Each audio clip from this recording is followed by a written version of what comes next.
Hello, it's Dr. Rhonda Johnson. Today is Tuesday, January 26, 2021. And today I'm going to be talking about the new COVID-19 variants and how this is going to impact the vaccines.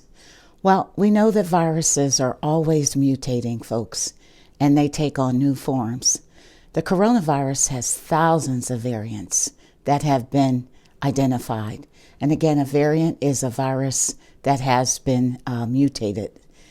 The SARS CoV-2 virus, that virus that's causing COVID-19, is changing and mutating very quickly, much faster than scientists predicted. And some of these variants are of a public health concern. And today I'm going to discuss this. My goal is not to make anybody fearful, but to inform so that you can continue to make the best decisions to protect yourself, your loved ones, and your family. Now, we first heard about the UK variant a couple weeks ago, and it is believed to be 70% more transmissible. That means contagious, basically. Now, medical experts, including Dr. Fauci, think that it may be up to 30% more deadly than previously thought.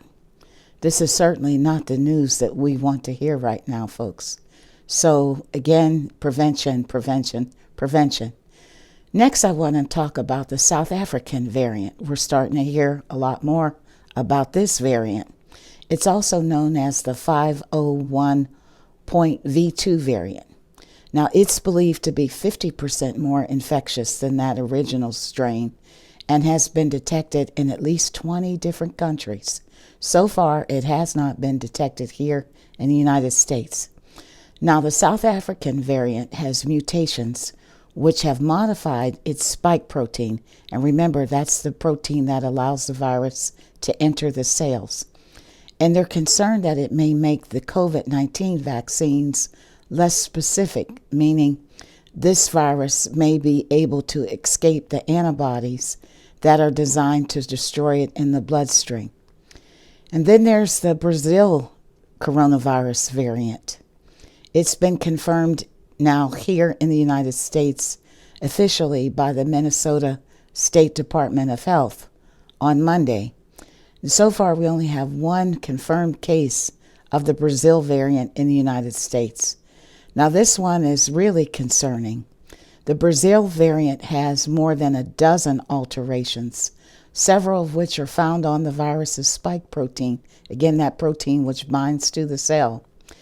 And because of that, the researchers believe that this virus is definitely more transmissible, and they're concerned that antibodies, such as the monoclonal antibodies and antibodies made by people who have had these Moderna and Pfizer vaccines, may not recognize this virus, which could lead to reinfection.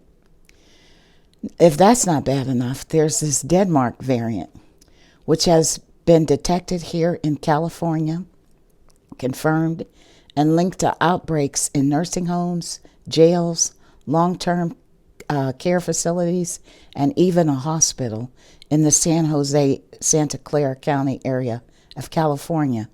And again, experts think that this variant is more transmissible. So, folks, this virus is continuing to be a major public health crisis.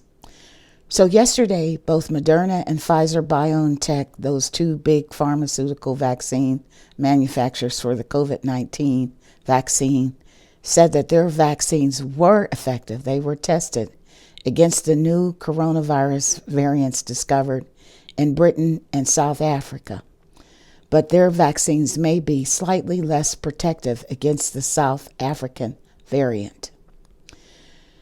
So, as a precaution, Moderna and Pfizer are beginning to look at developing a new form of their vaccine that could be used as a booster shot against this South African variant. So folks that have had 2 doses of the Pfizer and Moderna vaccines, if this South African and Brazilian variants become prevalent here in the United States, they may need to have a booster shot. Again, stay tuned for this. This has not been determine, because they don't know if they have to undergo new clinical trials or what for these new vaccines. So stay tuned for that. In the meantime, as you've probably heard, our government has banned non-essential travel to South Africa, Brazil, and certain European countries. So folks, if you were planning international travel to South Africa, Brazil, and Europe, you should first check the travel websites by the CDC to see if any restrictions are in place. So what should you do?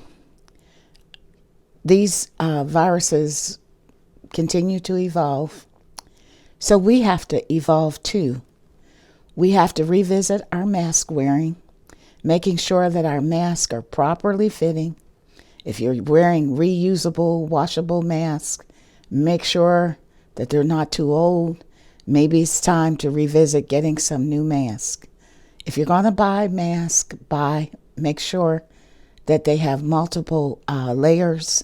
Again, I've said many times I buy those 3-ply disposable masks. And you want to make sure that your mask supply is good.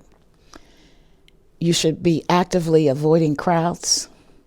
And more than ever, you need to be making your decision about getting the COVID-19 vaccine when your turn in the line comes up. The experts believe that the current vaccines are effective against all the variants here in the United States. So you need not worry about these variants. We just need to know so that we can continue to stay safe, stay protected, and continue to do the things that we've been doing. This is Dr. Rhonda Johnson. My views are my own, and have a blessed day.